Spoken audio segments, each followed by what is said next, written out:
Assalamualaikum warahmatullahi wabarakatuh. Alhamdulillah hamdan katsiran thayyiban mubarakan fih kama yuhibbu rabbuna wa yarda. Wassalatu wassalamu ala asyrafil anbiya'i wal mursalin wa ala alihi wa ashabihi wa man tabi'ahum bil huda ila yaumiddin. Amma ba'd. Fa inna asdaqal hadits kitabullah wa khairal huda huda Muhammadin sallallahu alaihi wasallam wa syarrul umur muhdatsatuha fa inna kulla muhdatsatin bid'ah wa kulla bid'atin dhalalah wa kulla dhalalatin finnar. Alhamdulillah, ikhwan akhwat rahimakumullah. Pada kesempatan kali ini saya berkesempatan untuk kembali melanjutkan pembahasan yang biasa kita kenal dengan pembahasan manhaj, metode dalam beragama. Khususnya pada kajian singkat kali ini, kita membahas tentang manhaj dakwah atau metode dakwah para rasul. Yang mana pada pertemuan yang lalu di studio ini, di Darul Athar ini, saya sempat membahas mengenai perjuangan para rasul, ya, dakwahnya para rasul. Maka pada kesempatan kali ini saya akan lebih menspesifikkan, ya, lebih spesifik lagi yang akan saya bahas tentang sekelumit contoh dari para rasul yang mendakwahkan tauhid dalam rangka untuk mengembalikan umat-umatnya masing-masing yang tersesat dari kebenaran, yang sebelumnya manusia berada di atas fitrah yang lurus. Teman-teman sekalian, rahimakumullah.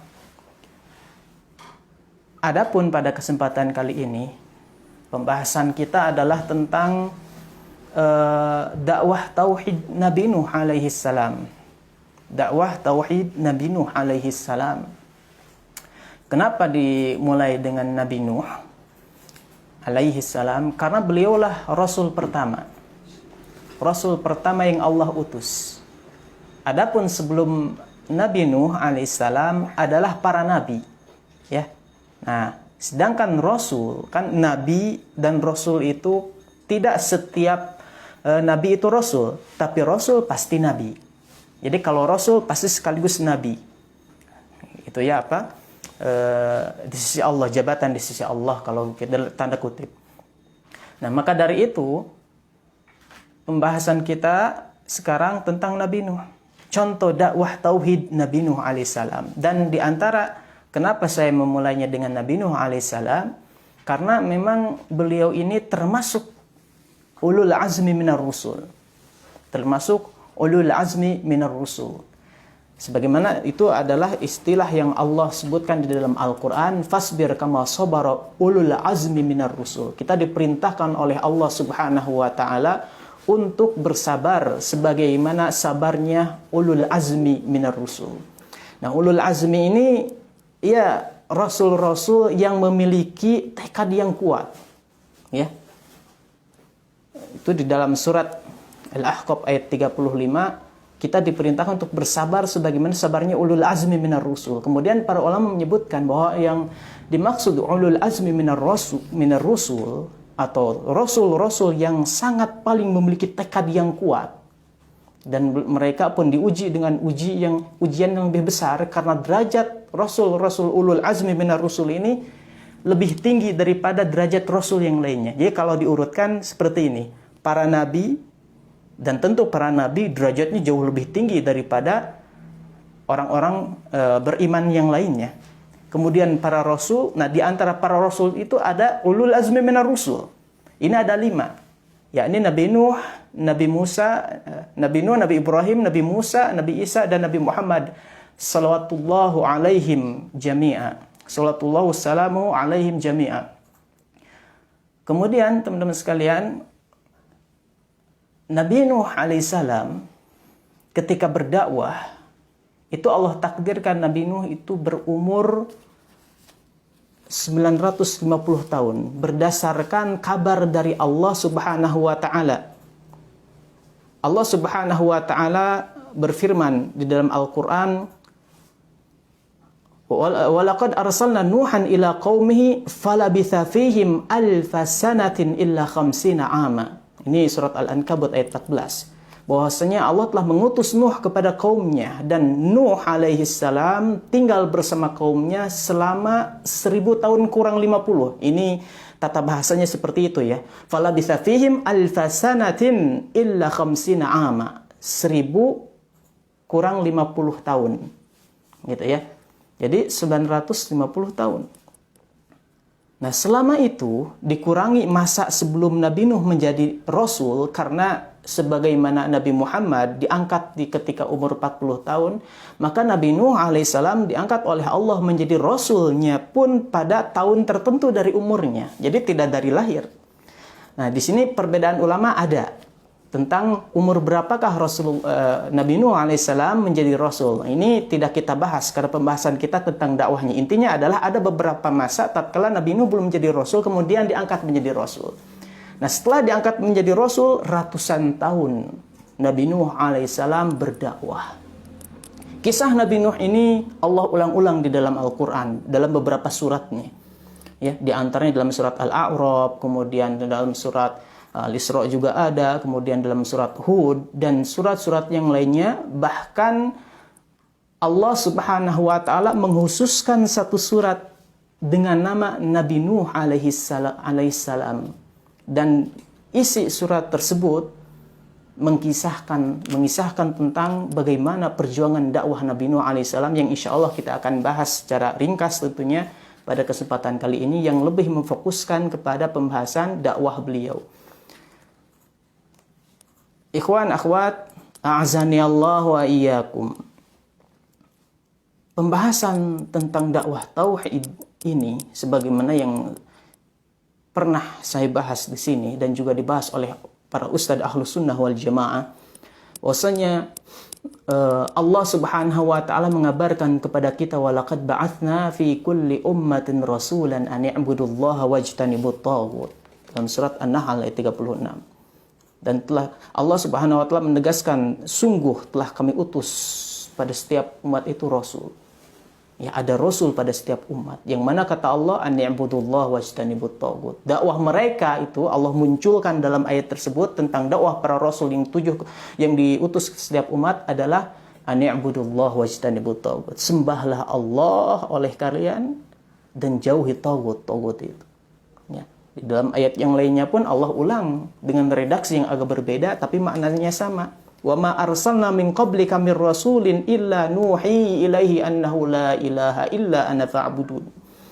Dan tidaklah kami utus sebelum engkau, wahai Rasulullah Muhammad sallallahu alaihi wasallam, dari rasul pun. Jadi tidaklah kami utus seorang rasul pun sebelum engkau, wahai Rasulullah Muhammad sallallahu alaihi wasallam, kecuali kami wahyukan kepada rasul tersebut bahwasanya tiada Tuhan yang benar disembah selain dari aku, kata Allah.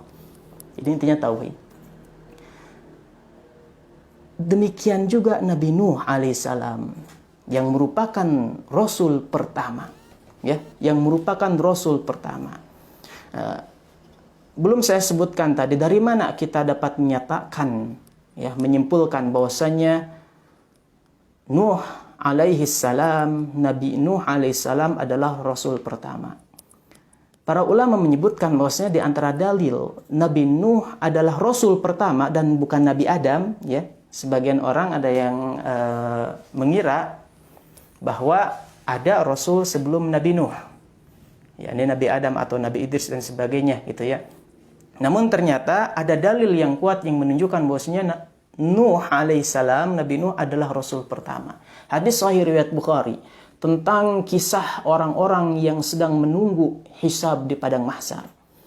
Ya, setelah hari kiamat nanti manusia dibangkitkan, maka mereka menunggu untuk dihisab, ditimbang timbangan amal-amal mereka. Ada masa jeda menunggu yang sangat lama, sehingga mereka pun umat manusia akhirnya berbondong-bondong ingin menemui Nabi Adam untuk meminta agar memberikan syafaat, menjadi perantara agar Allah menyegerakan hisab, karena mereka sangat lama menunggu di padang mahsyar.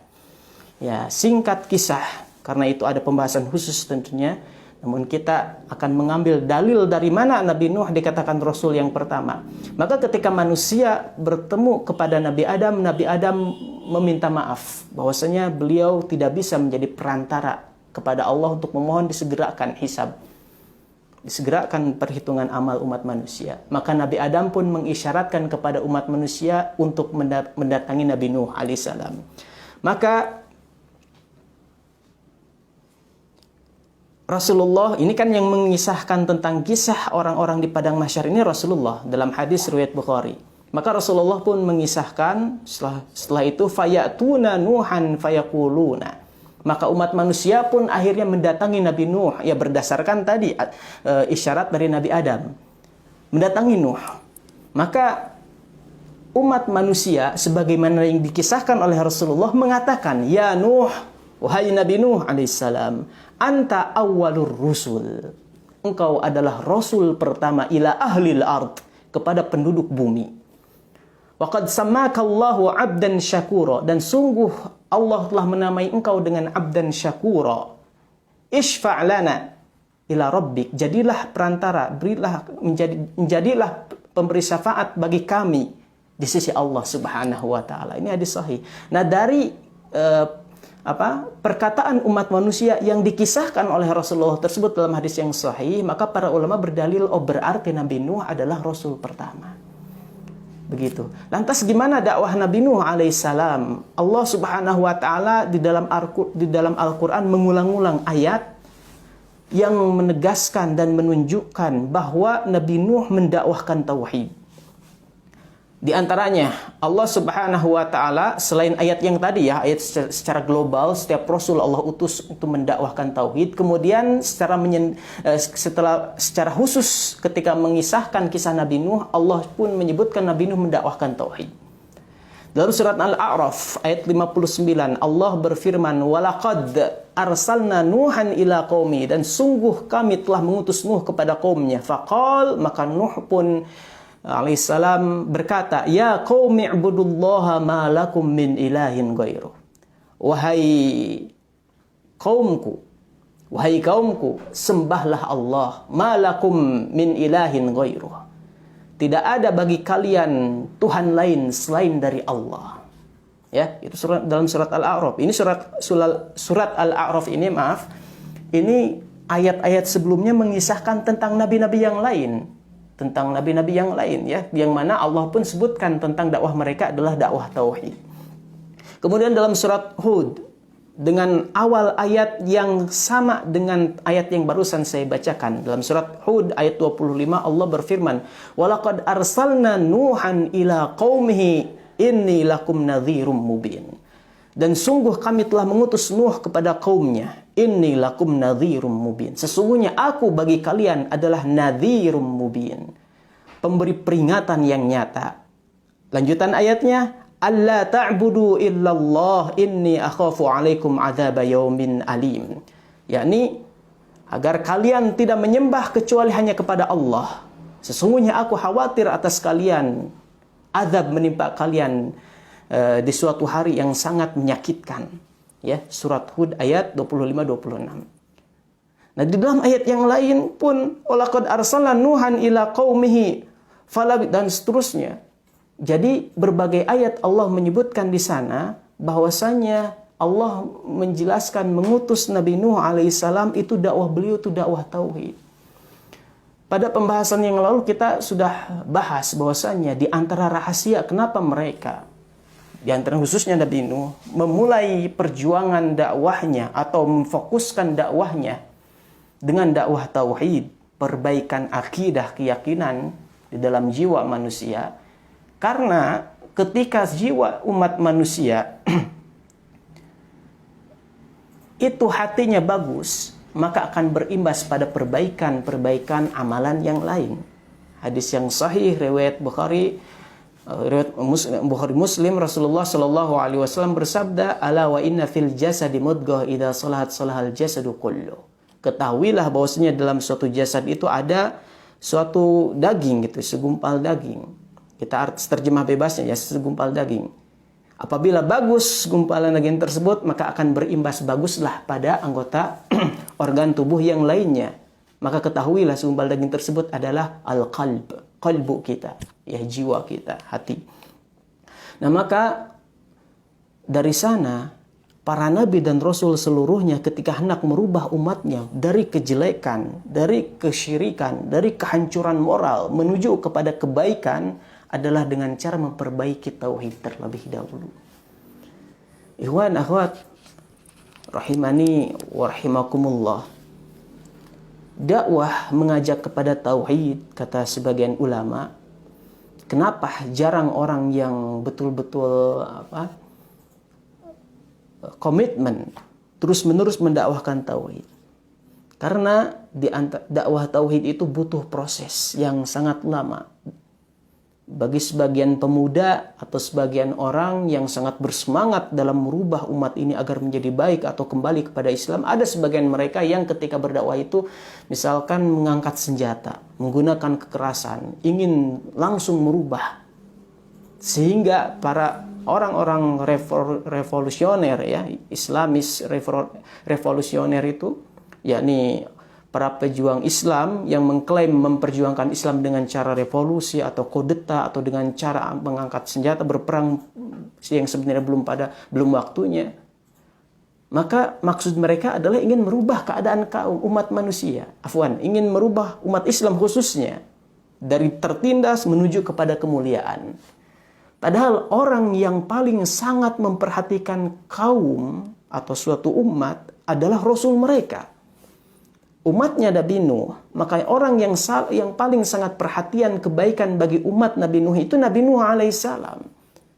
Sehingga beliau pun berusaha merubah kaumnya dengan cara apa? Melalui bimbingan Allah, dakwah tauhidlah yang Nabi Nuh alaihissalam gencarkan.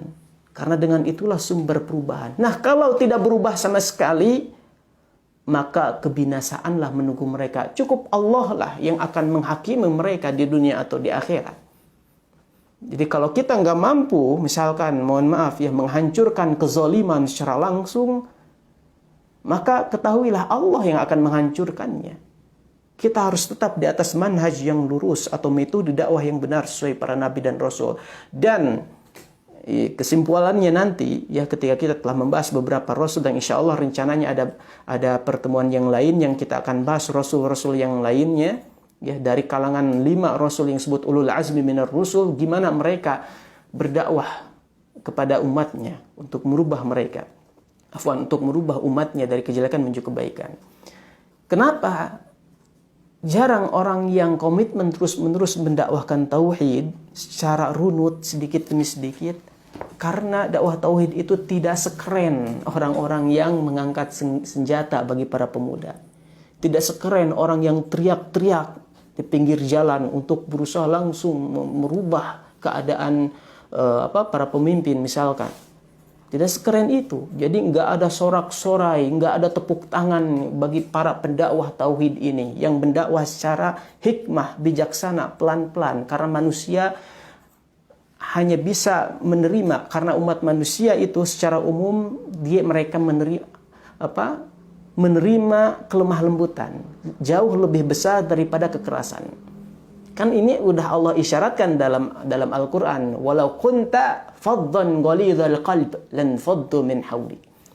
Allah subhanahu wa ta'ala mengabarkan kepada Rasulullah, seandainya engkau ya Rasul sallallahu alaihi wasallam, Nabi Muhammad sallallahu alaihi wasallam itu bersikap keras. Faddan ghalidhal qalb, keras hati dalam berdakwah diantaranya, maka mereka itu akan pergi dari engkau, wahai Rasulullah Muhammad sallallahu alaihi wasallam. Ketika Rasulullah yang memiliki akhlak yang luar biasa, Allah ingatkan seperti itu, lantas bagaimana dengan kita yang jarang orang menyukai kita? Rasulullah semua orang menyukai, mau musuh juga menyukai, hati kecilnya itu menyukai Rasulullah sallallahu alaihi wasallam. Secara umum seperti itu. Baik. Nah, Nabi Nuh itu nggak ada yang menyorak-nyoraikan. Bahkan Nabi Nuh alaihissalam ketika berdakwah, para ulama menyebutkan hanya sedikit yang mendakwah Nabi Nuh alaihissalam. Hanya sedikit. paling banyak para ulama ada yang berpendapat paling banyak di antara beberapa pendapat itu 80 orang. Ada di antara 80 orang itu ada sebagian anak-anaknya Nabi Nuh alaihissalam, anak Nabi Nuh. Ya. Sebagian anak Nabi Nuh ada yang tidak beriman. Dalam surat Hud Allah Subhanahu wa taala mengisahkan demikian. Nah, ikhwan akhwat rahimani wa rahimakumullah, maka bagaimana dakwah Nabi Nuh alaihissalam dalam mendakwahkan tauhid? Bisa antum lihat di dalam surat Nuh itu bagaimana sikap kaumnya Nabi Nuh. Bagaimana sikap kaumnya Nabi Nuh, yang mana mereka masih ada kekerabatan. Zaman dahulu itu seperti itu, dalam suatu kaum ada kekerabatan, ya. Apalagi itu masih dekat jaraknya dengan Nabi Adam alaihissalam itu sekitar 10 generasi. Ya, dalam riwayat Ibnu Abbas radhiyallahu anhu, sahabatnya Rasul sallallahu alaihi wasallam, mengatakan bahwasannya jarak antara Nabi Adam itu dengan Nabi Nuh itu yang akhirnya banyak terjadi penyembahan berhala itu sekitar 10 abad. Selama 10 abad itu mereka, kata Ibnu Abbas, berada di atas tauhid yang benar. Lalu kemudian di masa Nabi Nuh alaihissalam manusia mulai menyembah berhala. Baik, di sanalah mulai perjuangan Nabi Nuh alaihissalam. Di sini teman-teman sekalian, di dalam surat Nuh Allah Subhanahu wa taala berfirman, "Inna arsalna Nuhan." Sesungguhnya kami telah mengutus Nuh kepada kaumnya, an anzir qaumaka min qabli ayyatihum adzabun alim. Untuk hendaklah engkau memberi peringatan kepada kaum engkau wahai Nuh sebelum datang kepada mereka azab yang pedih. Kemudian Nabi Nuh di sana kemudian Allah Subhanahu wa taala mengabarkan bahwasanya Nabi Nuh terus berdakwah kepada kaumnya, mendakwahkan tauhid. Bahkan sebagian ulama mengatakan khusus Nabi Nuh itu tidak mengajarkan yang lain selain mengajarkan tauhid. Ini khusus Nabi Nuh. Kenapa saya katakan khusus Nabi Nuh? Karena nabi-nabi yang lain, contohnya Nabi Muhammad SAW, beliau menekankan dakwah tauhid dalam dakwahnya, tapi juga kan mengajarkan hal yang lain. Pentingnya silaturahmi, berbakti kepada orang tua, bagaimana tata cara sholat, tata cara wudhu, tata cara bisnis yang yang diberkahi oleh Allah dan seterusnya. Gitu ya. Tapi fokusnya dakwah tauhid. Nabi Nuh ini khusus tauhid. Fokus beliau itu khusus tauhid. Terus bagaimana sikap kaumnya Nabi Nuh alaihissalam tatkala beliau mendakwahkan tauhid? Nabi Nuh, kalau bisa kita katakan ini munajat, ya. Terjemah sederhananya curhat kepada Allah. Allah abadikan curhatannya Nabi Nuh alaihissalam di dalam Al-Quran surat Nuh. Beliau mengatakan, qala rabbi inni da'autu qaumi laila wa nahara. Nabi Nuh mengatakan, Rabbi, ya Rabb, wahai Tuhanku, wahai Rabbku, sesungguhnya aku telah berdakwah kepada kaumku laila wa nahara. Di siang, laila itu di malam hari dan siang hari. Ini para ulama mengatakan kenapa disebutkan malam hari, karena Al-Quran itu urutannya pun mengandung hikmah. Mengatakan kenapa disebutkan malam hari dulu. Sesungguhnya aku mendakwahi kaumku malam dan siang hari. Kenapa sebutkan malam? Karena di malam inilah Nabi Nuh lebih gencar lagi dalam berdakwah. Kenapa? Karena siang harinya kaumnya itu kerja. Lagi kerja kan juga tidak semaksimal gitu ya. Tentu tidak lagi kerja, lagi sibuk, nggak mungkin dakwah ini nggak hikmah. Mereka lagi capek kan? Itu. Tapi nunggu saat yang tepat. Meskipun memang di siang hari juga di waktu yang tepat beliau mendakwahi mereka gitu ya. Falam yazidhum du'ai illa firara. Akan tetapi tidak menambah kepada mereka dari dakwahku itu kecuali hanya menjadikan mereka semakin berlari dariku, menjauh. Wa inni kullama da'utuhum litaghfira lahum. Jadi Nabi Nuh ini curhat kepada Allah. Enggak ada yang tahu. Kita tahu Nabi Nuh alaihissalam munajat kepada Allah seperti ini adalah karena dikabarkan oleh Allah dalam Al-Quran. Masya Allah, betapa cintanya Allah Subhanahu wa ta'ala kepada Nabi Nuh, sehingga segala apa yang disebutkan diungkapkan oleh Nabi Nuh ketika beliau curhat itu Allah abadikan dalam Al-Quran. Kita juga kan kayak gitu, ketika ada orang yang kita cintai bicara, dan bicara omongannya itu atau pembicaraannya itu sangat kita kenang, maka kita ingat-ingat. Bahkan mungkin kita tulis, dia mengatakan padaku demikian demikian. Atau diingat dahulu ayahku bilang begini padaku. Kalau ayah yang diingat, gitu, ibu atau saudara dan sebagainya, teman, sahabat. Ini Allah Nabi Nuh. Allah mengabadikan munajatnya Nabi Nuh alaihissalam. Bagaimana Nabi Nuh mengadu kepada Allah. Nabi Nuh mengatakan, wa inni kullama da'utuhum litaghfira lahum ja'alu asabi'ahum fi adhanihim. Ya Allah, aku setiap kali berdakwah kepada mereka, kullama itu setiap kali berdakwah kepada mereka, mereka menjadikan asabi'ahum fi adhanihim. Asabi' itu jari-jari, jadi jamaknya jari-jari, ditutup jari-jari mereka. Ini dua, kalau dua dalam bahasa Arab nggak disebut jamak.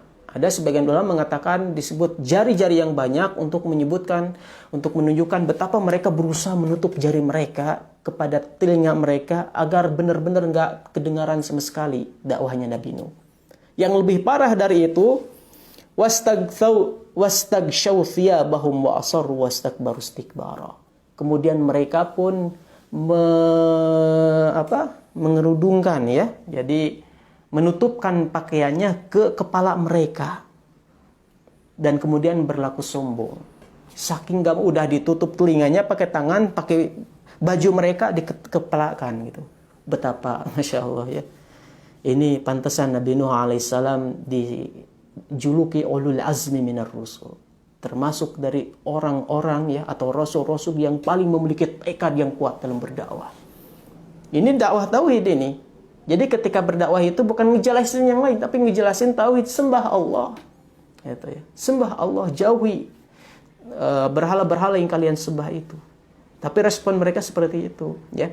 Di antara antum atau siapapun, antum mungkin ada yang guru atau pernah mempresentasikan sesuatu di depan orang banyak. Misalkan ada sebagian peserta yang dia tidak memperhatikan, gitu, ya. Gimana gitu nggak perhatikan, kan agak terganggu konsentrasi antum, ya, agak terganggu. Tapi ini bagaimana dengan Nabi Nuh? Nutup telinga gitu. Sepertinya nih kaum beliau yang seperti ini adalah tatkala Nabi Nuh datang, dia nggak bisa lagi dalam keadaan kondisinya itu nggak bisa lari gitu, ya. Karena kan bisa saja orang nggak usah gitu-gitu mau lari juga bisa gitu, ya. Atau emang sengaja agar Nabi Nuh tersinggung oleh saudaranya, oleh kaumnya, afwan. Seperti itu.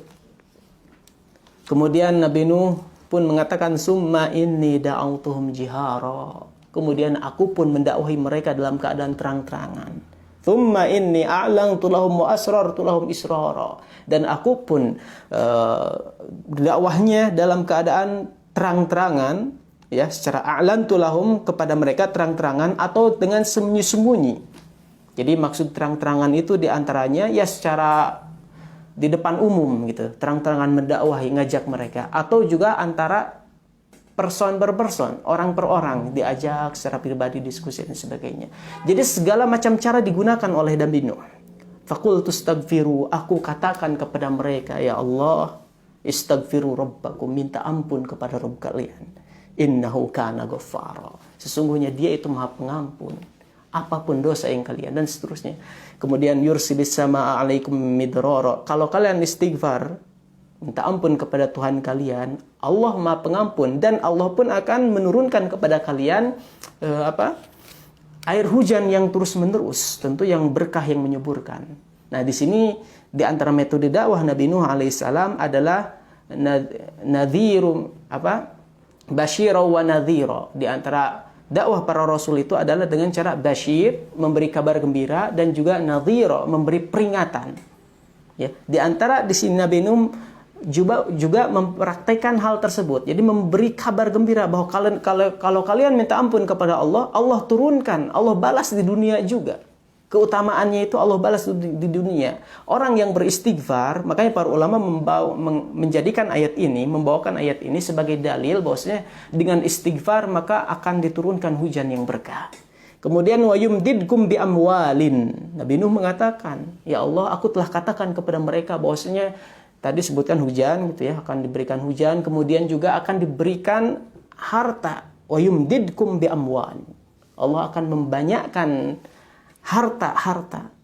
Nah, seperti itu. Jadi jangan khawatir dengan mengikuti, dengan beristighfar atau minta ampun kepada Allah. Jangan khawatir rezeki itu tertutup, enggak.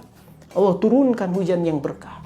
Kemudian juga Allah akan berikan harta, wabanina, dan juga anak-anak keturunan. Wa yaj'al lakum jannati wa yaj'al lakum anhara. Kan Allah akan memberikan kepada kalian kebun-kebun dan juga sungai-sungai dan seterusnya. Nabi Nuh alaihissalam memberikan kabar gembira. Jadi dari sini juga sama. Rasulullah Shallallahu alaihi wasallam dahulu ketika berdakwah, teman-teman sekalian, ketika berdakwah kepada orang Quraisy di awal-awal ketika Rasulullah dakwah di Mekah, itu beliau memberikan kabar gembira kepada siapa saja yang mengucapkan la ilaha illallah. Ya. Jadi nggak rugi di dunia, beruntung di akhirat apalagi. Ada suatu riwayat bahwasanya kata Ibnu Abbas, tatkala dahulu Abu Thalib pamannya Rasulullah Shallallahu alaihi wasallam sakit, maka datanglah sebagian pembesar orang-orang Quraisy, di antaranya Abu Jahal, ya, para pembesar Quraisy.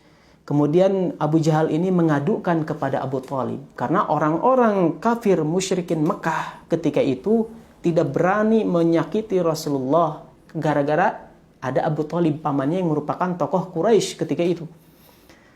Kemudian mengeluhkanlah Abu Jahal kepada Abu Thalib ini bahwa difitnah, ya, Rasulullah Shallallahu alaihi wasallam difitnah ketika itu, bahwasanya Rasulullah Shallallahu alaihi wasallam ini mencaci maki Tuhan-tuhannya mereka, menjelek-jelekan Tuhannya mereka, mencaci maki lah dengan apa, ya, image yang seolah-olah Rasulullah itu akhlaknya jelek terhadap Tuhan mereka, sehingga mereka pun ingin membalasnya.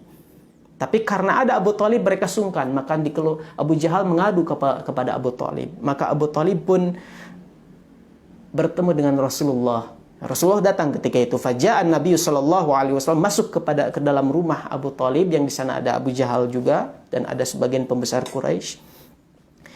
Aibna akhi, kata Abu Thalib, wahai anak saudaraku, sepupunya Abu Thalib kan. Ma balu qaumaka yaskunak yaz'umuna annaka tashtumu alihatahum. Kenapa kaum engkau ini mengeluhkan engkau, wahai Nabi Muhammad sallallahu alaihi wasallam. Ini nabi ini dari saya, ya, sebutan nabi ini. Kenapa kaummu mengeluhkan engkau bahwasanya engkau ini mencaci maki Tuhan mereka? Kemudian wa aktsaru alai minal qaul, kemudian terus bahwasanya kaummu itu terus, bahasa kitanya terjemah bebasnya itu ngomongin kamu gitu. Ngomongin kamu tentang hal-hal yang negatif pada kamu terhadap mereka. Maka Rasulullah Shallallahu alaihi wasallam setelah pamannya menyelesaikan pembicaraannya, Rasul mengatakan, ya am, inni uriduhum ala kalimatin wahidah. Wahai paman, sesungguhnya aku ingin agar mereka itu berada di dalam satu kalimat saja. Ini yang aku inginkan. Yang mana dengan kalimat ini yang aku ingin agar mereka mengatakannya, maka kelak orang-orang Arab atau bangsa Arab akan bersatu di atasnya dan akan beragama dengan kalimat yang satu ini. Bahkan wa yuaddi ilaihim bihal ajamu al jizyata. Bahkan mereka yuaddi ilaihim biha al ajam al jizya. Dengan sebab kalimat yang satu ini, maka mereka orang-orang ajam non-Arab ini akan membayar pajak kepada bangsa Arab yang telah memeluk Islam di atas satu kalimat ini. Jadi itu yang Rasulullah Shallallahu alaihi wasallam inginkan. Ketika mendengar penjelasan Rasulullah Shallallahu alaihi wasallam tersebut, maka orang-orang kafir pembesar Quraisy itu yang berada sekeliling mereka, berada di sekeliling Rasulullah ketika itu di rumahnya Abu Thalib, itu kaget semuanya. Kaget. Kemudian mereka heran dan mengatakan, kalimah wahidah, hanya satu kalimat saja.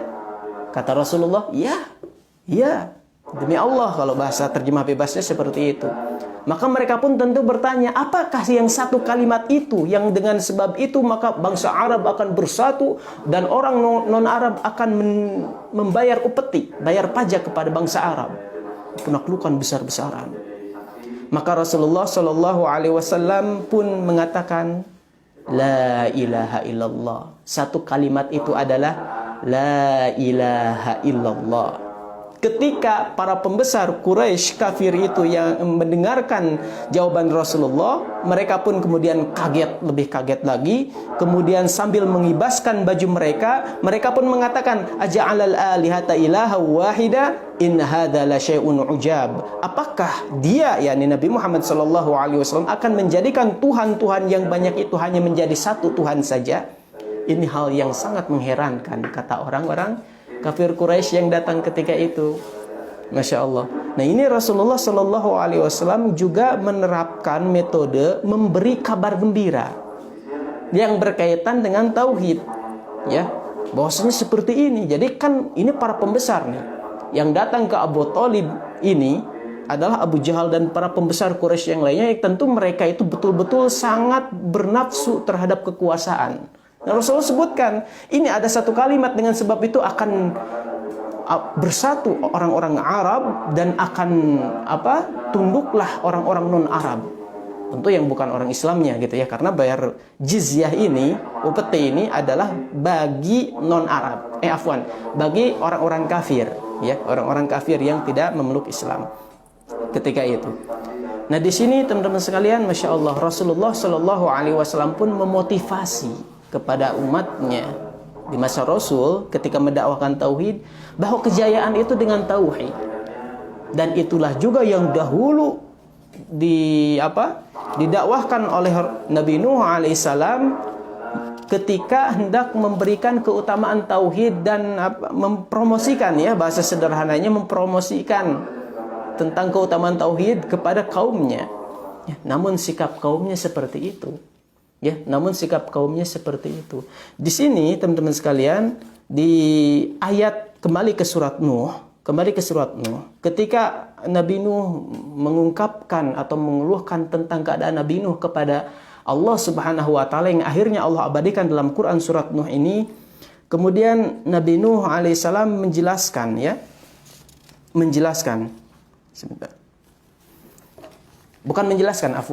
kembali melanjutkan keluhannya kepada Allah, curhat atau munajat kepada Allah. Wa qala Nuhur rabbi innahum 'asawni wattaba'u man lam yazidhu maluhu wa waladuhu illa khasara. Nuh berkata, kata Allah dalam Al-Quran surat Nuh ayat 21, 21. Nuh berkata alaihissalam, Rabbi innahum asawni wattaba'u man lam yazidhu maluhu wa waladuhu illa khasara. Ya Rabb, sesungguhnya mereka, yakni kaumnya Nabi Nuh, itu mendurhakaiku, menyelisihiku, dan mereka malah mengikuti orang-orang yang tidak akan menambah harta mereka, dan tidak akan menambah anak-anak mereka kecuali kerugian saja.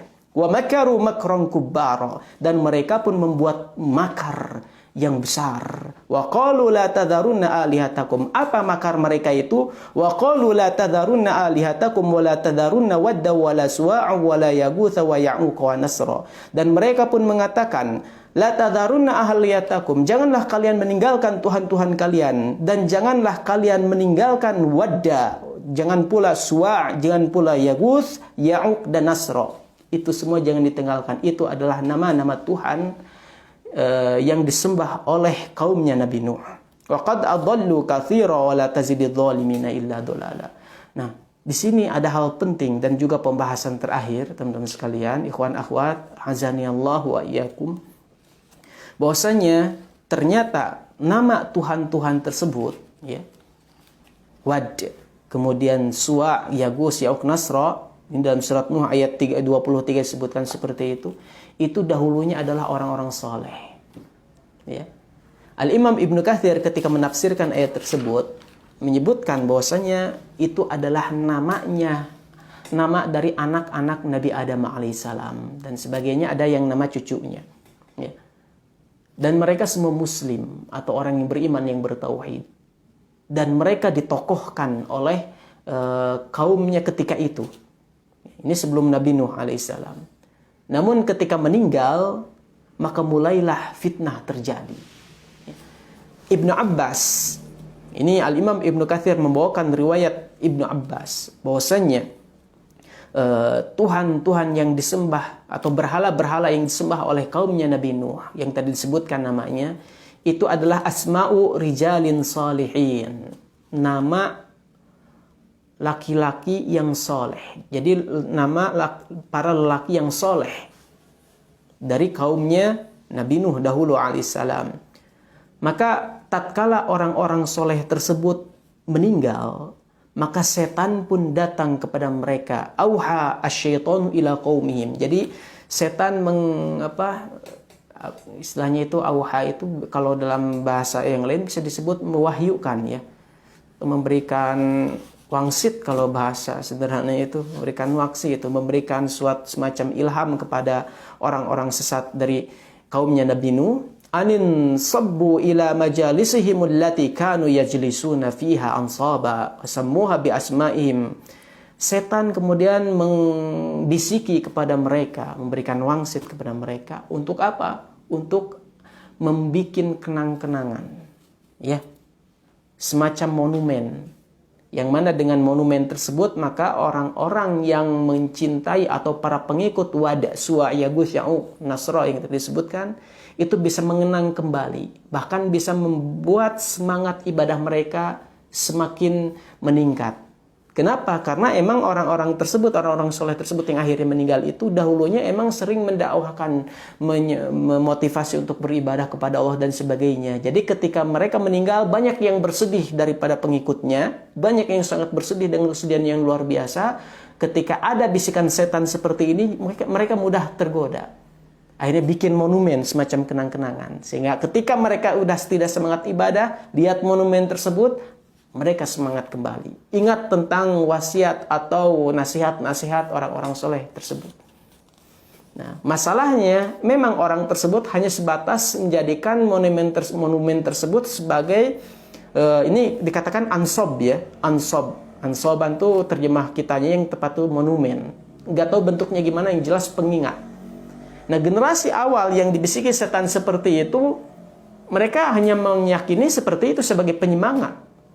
Namun generasi-generasi yang selanjutnya, yang sebagaimana disebutkan oleh Ibnu Abbas, bahwasanya hatta idza halaka ulaika wa nusikhal ilmu ubidat, sampai generasi ke generasi ilmu pun semakin banyak yang dilupakan, ilmu agama tentang pentingnya tauhid, bahayanya syirik dan hal-hal yang menyebabkan kesyirikan ini mulai dilupakan. Maka akhirnya monumen tadi semakin diperindah. Karena dalam riwayat yang lain itu disebutkan bahwa iblis datang dan menawarkan diri untuk membuatkan semacam patung yang mirip dengan orang-orang soleh itu sehingga mengingatkan mereka tentang orang-orang soleh itu. Nah, generasi selanjutnya nggak tahu tentang hal tersebut. Bahkan setan pun kembali, dan dalam riwayat yang lain iblis langsung. Oh, iblis itu ke satu ya, satu iblis. Setan-setan itu banyak. Nah, iblis sendiri yang akhirnya membuatkan patung-patung dan menawarkan kepada kaumnya Nabi Nuh, generasi selanjutnya yang telah menjauhi ilmu agama, yang sudah tidak tahu tentang hakikat tauhid dan syirik. Maka akhirnya setiap rumah mereka dibuatkan oleh iblis patung-patung. Semakin banyak. Maka ketika itulah mulailah patung-patung Wad, Suwa, Yagus, Ya'uq, Nasra, ubidat disembah. Dari sinilah mulai dakwah Nabi Nuh alaihissalam. Nah, kisah ini pun dibawa oleh Syekh Muhammad bin Abdul Wahhab dalam kitab Tauhidnya. Bahwasanya riwayat Ibnu Abbas tersebut dicantumkan dalam suatu bab yang diberi judul Majaa anna sababa kufri bani Adam wa tarkahum dinahum wal gulu fis salihin. yakni pembahasan tentang sebab-sebab kekufuran umat manusia Bani Adam dan penyebab mereka meninggalkan agama mereka adalah al-ghulu fis salihin. Itu gulu ya, gulu itu berlebihan, fanatisme yang sangat berlebihan terhadap orang-orang soleh. Jadi fanatisme yang berlebihan, ghulu itu berlebihan, ekstrim ya. Jadi fanatik terhadap suatu tokoh yang dianggap orang soleh itu berlebihan menyebabkan mereka meninggalkan agama mereka secara tidak terasa.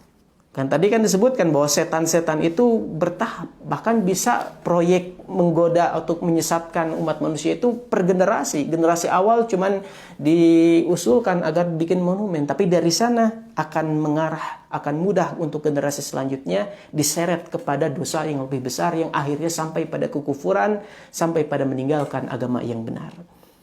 Makanya Allah Subhanahu wa taala berfirman dalam Al-Qur'an, "Wala tattabi'u khutuwatis syaitan." Janganlah kalian mengikuti langkah-langkah setan. Khutwat itu ya terjemah bebasnya langkah, step by step gitu ya. Langkah per langkah godaan setan. Di awalnya begini, nanti pada kekufuran. Baik, itulah dari sini teman-teman sekalian, dari riwayat-riwayat tersebut, ini ada suatu perincian lagi tentang dakwah tauhid. Sebagaimana yang pernah saya jelaskan sekilas pada pertemuan yang lalu, bahwa ketika kita mendengar dakwah para nabi itu dakwah tauhid, memerintahkan atau mengajak untuk menyembah Allah dan menjauhi taghut, itu tidak sesederhana itu. Itu emang kata-kata sederhananya seperti itu ringkasannya, tapi secara prakteknya adalah seperti ini. Jadi gimana tatkala para nabi berusaha untuk membersihkan semua kejelekan, kekotoran, kesyirikan yang ada pada setiap jiwa kaum-kaum mereka masing-masing. Itu dibersihkan. Di antaranya adalah yang disebabkan oleh asal muasalnya berlebihan dalam mencintai orang-orang soleh yang akhirnya menjadi gulu. Ini hal yang bagus ya, pembahasan yang bagus dalam Kitabut Tauhid. Syekh ketika membawakan di bab yang tadi saya sebutkan, Syekh Muhammad bin Abdul Wahab pun membawakan suatu hadis ya, bahwasanya Rasulullah Shallallahu alaihi wasallam bersabda, "Iyyakum wal ghulu fa innama ahlaka man kana qablakum al ghulu." Hati-hati kalian terhadap ghulu. Ya, ghulu itu ya berlebihan fiddin, tapi dalam hal agama. Dalam hal agama. Hati-hati kalian terhadap ghulu, berlebihan dalam hal agama. Karena yang telah membinasakan orang-orang sebelum kalian adalah ghulu. Ya, ghulu ini, berlebihan dalam beragama. Baik. Nah, itulah sedikit perincian tentang maksud dari dakwah Nabi Nuh alaihissalam, tentang perjuangan beliau juga bagaimana mendakwahkan tauhid seperti itu tadi. Bahkan Masya Allah sangat-sangat luar biasa ya tantangan Nabi Nuh. Sehingga di akhirnya Nabi Nuh alaihissalam tidak tahan terhadap kesyirikan yang merajalela di kalangan kaumnya Nabi Nuh alaihissalam. Sehingga di akhir ayat tadi, di akhir surat Nuh ini, Allah Subhanahu wa taala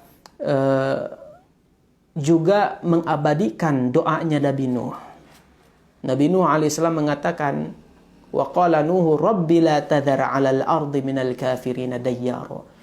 Kata Allah Subhanahu wa taala, Nuh itu berdoa, Rabb la tadhar 'alal ardi minal kafirin dayyara. Jangan kau tinggalkan di muka bumi ini orang-orang kafir dalam satu rumah pun. Habiskan semuanya, binasakan semuanya. Ya. Karena Nabi Nuh udah tidak kuat lagi melihat kesyirikan. Ya.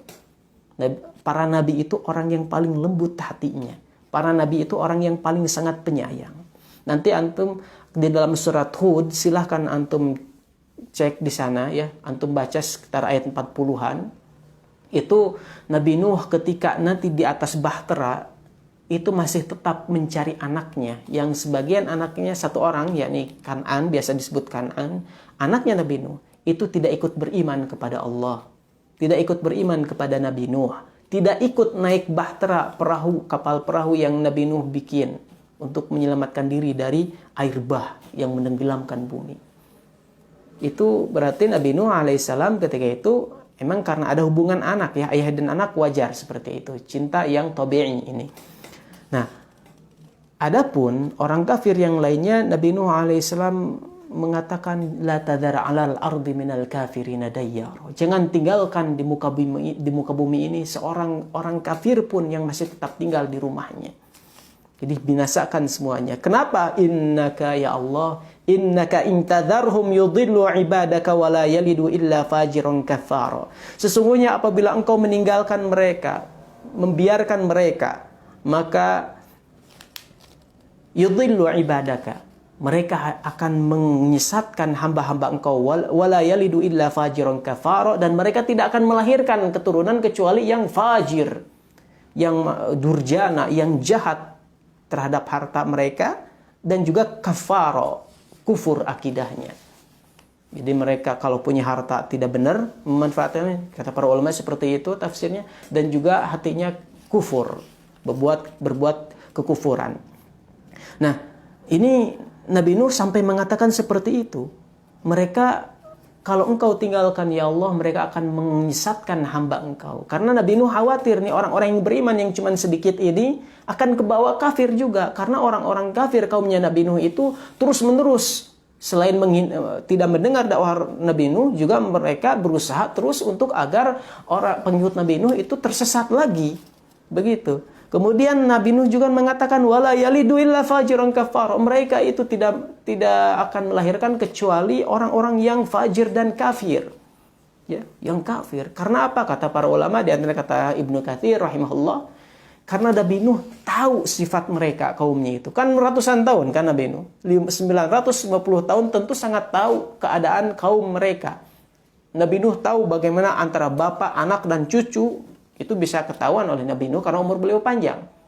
Itu betapa orang tua mereka itu mewariskan atau mengajarkan ya kekafiran yang mereka anut kepada anaknya. Sehingga anaknya pun ikut kafir. Kemudian kepada cucunya, sehingga tidaklah mereka melahirkan kecuali orang kafir juga. Itu maksudnya kata para ulama. Nah, ketika dunia ini udah penuh dengan kekufuran, dan susah didakwahi, dan betapa sabarnya ratusan tahun Nabi Nuh mendakwahkan tauhid demi perubahan keadaan mereka di dunia dan akhirat, tapi mereka tidak mendengar Nabi Nuh, bahkan semakin menjelek-jelekan Nabi Nuh. Ya. Sehingga sangat wajar ketika Nabi Nuh berdoa seperti ini. Ya. Sangat wajar berdoa seperti ini, dan Nabi Nuh di antara yang menyebabkan Nabi Nuh seperti ini karena khawatir kekafiran ini mempengaruhi pengikutnya yang sudah beriman, dan juga akan menurunkan keturunan-keturunan yang emang terus kafir. Susah dibendung. Orang-orang yang beriman melihat kekafiran itu nggak akan tenang.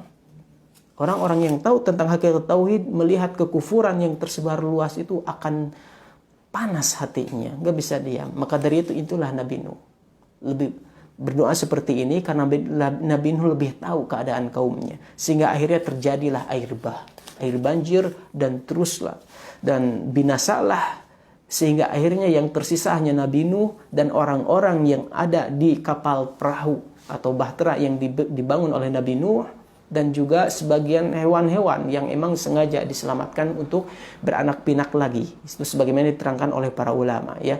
Karena emang seluruhnya tenggelam semuanya. Dunia ini tenggelam oleh air bah. Taib. Baik, itulah sekilas tentang perjuangan Nabi Nuh dalam berdakwah, ya, dan bagaimana dengan dakwah tauhid ini berusaha untuk mengembalikan umat manusia yang tadinya berada di atas tauhid kemudian tersesat gara-gara godaan setan dan makar-makar setan itu yang tadi sempat dijelaskan.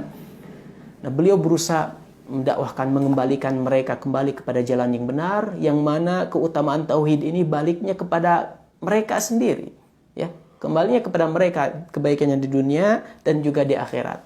Namun apabila mereka tidak menerima sama sekali, yang akan menghakimi mereka atau menghukum ya bagi yang menentang kebenaran itu Allah. Nabi Nuh kan ketika itu sangat minoritas dibanding kaum yang sangat banyak. Nabi Nuh dan orang beriman itu sangat sedikit. Maka nggak mungkin membalas kekafiran mereka dengan kekerasan, tidak mungkin. Maka cukuplah Allah yang akan membalas semuanya.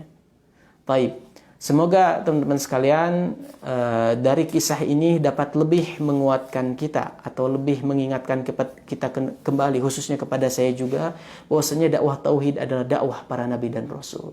Insya Allah kedepannya kita akan kembali membahas bagaimana manhaj nabi-nabi yang lain, khususnya ulul azmi minar rusul, ketika mereka mendakwahkan tauhid. Ya.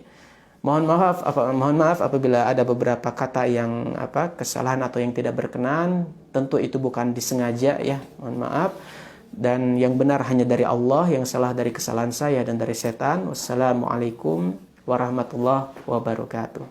Subhanakallahumma wa bihamdika asyhadu an la ilaha illa anta